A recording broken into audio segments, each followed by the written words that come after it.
Hi everyone, and welcome to another episode of Singly Married with Ezzy. I am so excited to be here with you, and I have an interesting topic for you today. Something I know is going to bless your life, right?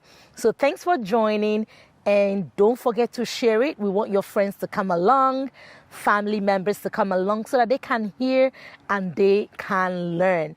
My name is Ezzy Odimuko. I'm a mom, I'm a pastor's wife, I'm a daughter, I'm a sister, I'm an aunt. And I absolutely enjoy talking about relationships, talking about marriages. So this show, Single and Married, is a show I use to encourage people and give practical tips that will help them with their relationship. So today, I want to talk to you about communication in marriage, but specifically how couples can solve the problem of not being on the same page. You hear that a lot, right? People say we're not on the same page. People fighting, struggling over even little minor things, often because there is a difficulty in communication. So that is what I'm going to be talking about today. So I invite you again. Thanks for joining, and just tag your friends, share it, subscribe so that you get the notifications whenever I go online. All right? So I'm going to talk about 7 practical tips that to enhance your communication so that you and your spouse can be on the same page, right? Recently, I shared this on the group, being on the same page. The group on Facebook group, and a friend of mine was like, they are not even on the same chapter. How can, they're not even on the same book. How can they be on the same page, right? So yes, but we know communication is the life of every marriage. It is so important. It is so key. So that is why I want to spend time and share heart to heart with you about things that you can do to enhance your marriage communication, all right? So 7 tips, and if you're ready, we're going to go with number 1. Okay, number 1 is time. Time. Every good thing takes time to develop. The same with communication in marriage. It doesn't happen overnight, right? Because think about it. When you guys get married or you're just in that relationship, you're trying to get to know the other person, right? So you need to give yourself time. You are not necessarily going to be at the same place with somebody who has been in that marriage longer. Now, that is not to say that time is the only thing. Because sometimes people have been married for a long time, but they still don't understand themselves. They still cannot communicate effectively. But just on the average, time is important. You need to give yourselves time to grow in that relationship, to develop in that marriage, to get to know yourselves, right? And when your marriage is new, set the right expectations. And when I say new, I mean anything from 1 to 5 years. You're still relatively new. You're still trying to get to know your spouse better. So give yourself time. Don't be in a hurry. Take baby steps to get to know, just leave yourself some time to get to know each other. Okay? The second tip I'm going to share with you today is learn your spouse, right? So you guys are in a marriage or you're in a relationship.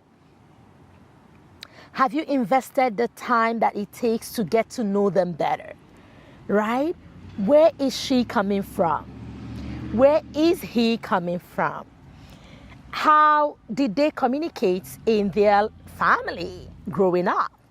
Right? Do you know that in some families don't communicate, right? So if your spouse is coming from a family where they never talked about things and things just themselves, right?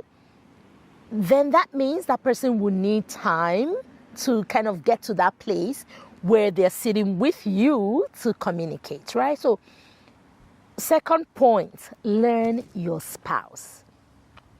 Who is she? Who is he?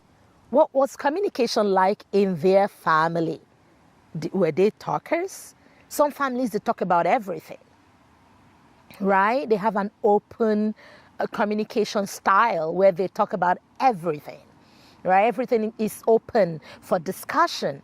Some family people are open, but some others are not. Some would have a meeting to even discuss the littlest things. Some don't even have a meeting. They just let things fizzle down and away, right?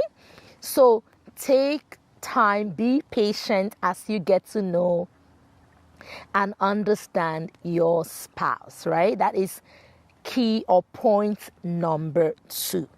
So what one way can you understand your spouse? Ask questions. Everyone likes to talk about themselves. Curiosity with your friends, they want to talk, they want to share, right? So everyone wants to talk about themselves. So ask questions. How was it growing up?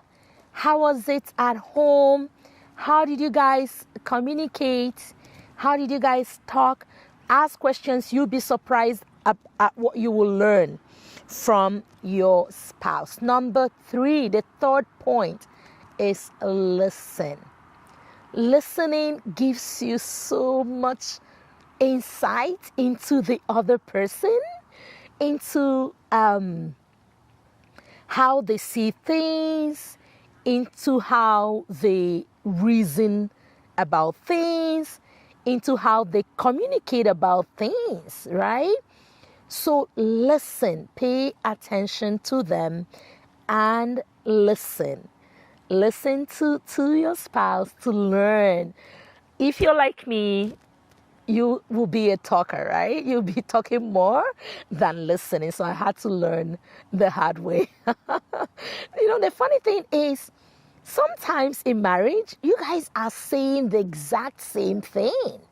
But because nobody's listening, you guys argue, right?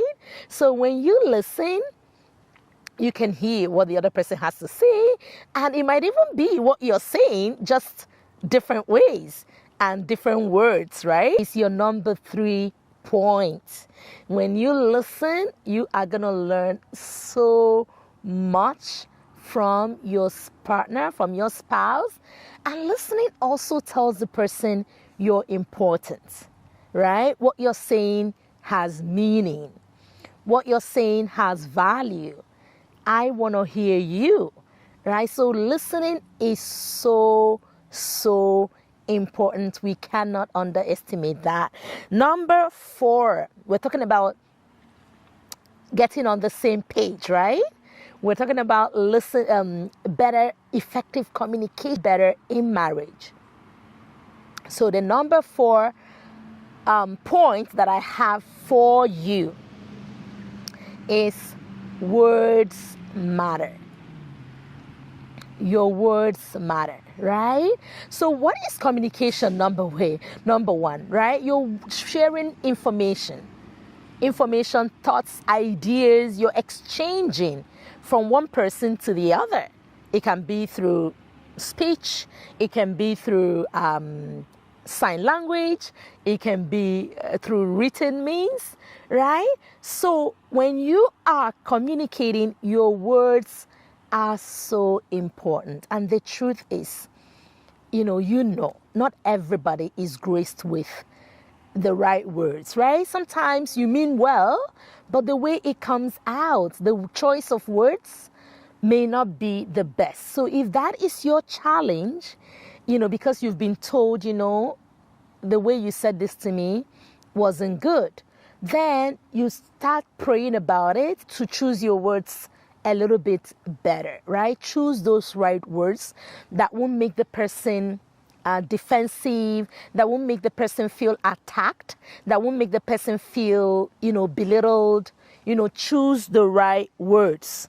Words matter. You know that, right? Death and life are in the power of what? The tongue. So choose the right words, right? Avoid criticism, avoid sarcasm, avoid putting the person down, because it just does not work. Number 5, we're almost there. Right season or right timing. All right? The Bible tells us a word spoken in due season is how good it is. So that means that there is a good time to say something, and there is a bad time to say something, even if what you're saying is right. It just may not be the right timing. So choose the right season, choose the right timing to share, to communicate. So we're trying to get you guys on the same page. Right? Number 6, and we're almost rounding up here. We're talking about things to help with effective communication in marriage. You and your spouse to be on the same page. Now, you have to understand men and women are so different when it comes to communication, right? You know that. You don't need anybody with, any research is there that has shown it. Multiple books have been written on it. And even if you haven't read a book on it, you haven't delved into any research on it, just by your own personal experience, men and women communicate differently. So if you're a man, number 6 point is how will help you get your message across to your wife more effectively. Okay? And number 7 point is going to be for women to get that message to their husbands more effectively. So, number 6 is understanding. If you want to share a message with your wife, or if your wife is speaking and you're wondering, what does this woman need from me? All she needs is to see that you can understand her. You can understand where she's coming from. So because you are different from your wife, that may mean you having to ask a few questions to make sure. I am telling you, get that woman to see that you understand her. Your problem is 100% solved, right? Understanding is so important because women break their heads when they think the man doesn't understand them. That is really all they need from you, to understand them, where they're coming from, understand what that deep root is, or that concern. If you can take time, and that might mean listening a little bit more, that might mean, taking a little time to spend with her. Once you can understand, your problem is 100% solved or close to being solved. So understanding, ask questions so that you can understand where is coming from, especially where your wife is coming from. And number 7, and the last point for today, and ladies, this is more for you in terms of how to communicate better with your husband, is respect. Okay? Men, a lot of times when you lose your husband is when you're saying that thing and you're saying it disrespectfully, right? Or when you're saying that thing and you're saying it, you're talking down to the person like you're talking to your kid brother, right? Or your junior brother or somebody. That's where you lose him. So if you can, find a way to speak respectfully and communicate respectfully, which will be a combination of different things, the timing, the time you choose, the words you choose, the way, body language and all those things, even adding some appreciation for what the person has done before. But if you can communicate respectfully, I am telling you, you've gotten that man. And you are going to have his ears. He's going to be more willing to listen and even maybe go with what you are saying. So in a nutshell, your goal is to get on the same page with your spouse. Your goal is to communicate more effectively, right? And my goal is to help you achieve that. So I hope that you have found these 7 practical tips helpful. Put them into use. Try it. Listen. Show interest. Ask questions. What was it like when you were growing up? How did you guys talk at home? Everybody's interested about themselves, right? And pay more attention. If you are the talker, spend more time listening. If you are the listener, spend more time talking, and try to get to understand where your wife is coming from and talk with respect to your husband. If you do these 7 things, you will be on the happy path to a good and healthy communication in marriage. And so till next time, is goodbye and God bless.